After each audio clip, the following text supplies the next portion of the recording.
Maraming salamat kaibigan sa pag-click ng muntik kong channel kaibigan. Paki-like, comment, and subscribe na rin ang aking channel at nang sa ganun na ay makarating din sa iyong mga kaibigan. So maraming salamat kaibigan sa pag-support ng aking munting channel. God bless you po. So ngayon kaibigan, dito sa ating video tutorial ay tuturo ko sa inyo kung paano natin gawin ang Viana Gambit. Dito kaibigan ay gugulatin natin ang ating kalaban sa pamamagitan ng mga simpleng move. So kaibigan, tayo ay maglalaro sa kulay puti. Dito tayo sa white kaibigan. So umpisa na natin kaibigan. So pawn move to E4. Pawn to E4. Counter nilang. Then horse to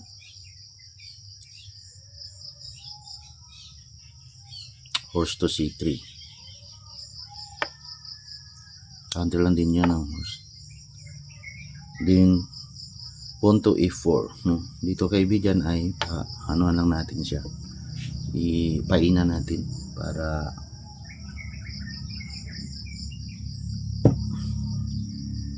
paina lang natin siya kaibigan. So once na kinain niya yung pain natin kaibigan, tinake niya ito. The next move natin na gagawin natin kaibigan, i-move natin yung pawn to E5.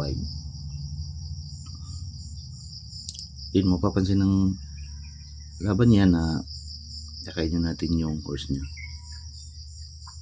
So pag kinain yung horse niya ay malaking kawalan din yun sa dyan niya. So ang ginawa ng ating kalaban kaibigan, dahil yung horse niya ay hindi na makapunta sa diagonal na ito kasi kontrolado na ng queen, at itong diagonal naman na ito, itong dalawang ano na yan, kaya kontrolado na rin ng horse. So ang ginawa ng ating kalaban ay nag queen siya. Din pag nag queen siya kaibigan, i-counter lang din natin yung queen niya.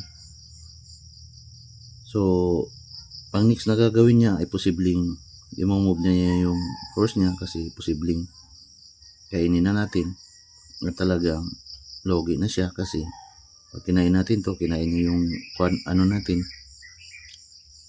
queen, ay may kasupport pa tayo. So dalawang official lang makukuha sa kanya, yung queen at saka horse. So dito ay posibleng ibabalik niya na ito sa dati niyang pwesto, at ang gawin naman natin kaibigan ay magbabulan din tayo ng horse, papunta sa F3.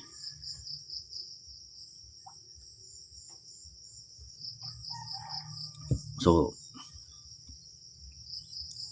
ang posible na gawin niya kaibigan ay mag-move siya dito, counter niya yung pawn natin. So dito naman sa move na to, sa next move na gagawin natin ay gugulatin natin siya sa pamamagitan ng pag-check ng kanyang queen sa ating horse. Check queen, horse. So possible na gagawin niya kaibigan ay posible na lang babalik siya dito. Iilag niya kaibigan yung ano niya, yung queen niya.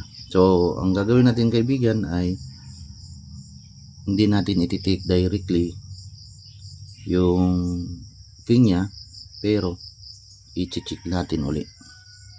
Check natin yung king sa pamamagitan ng ating horse.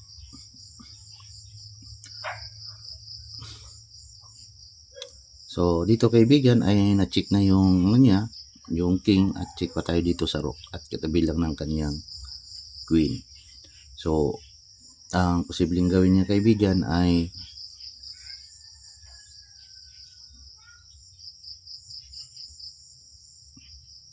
kainin niya na yung ano natin, horse.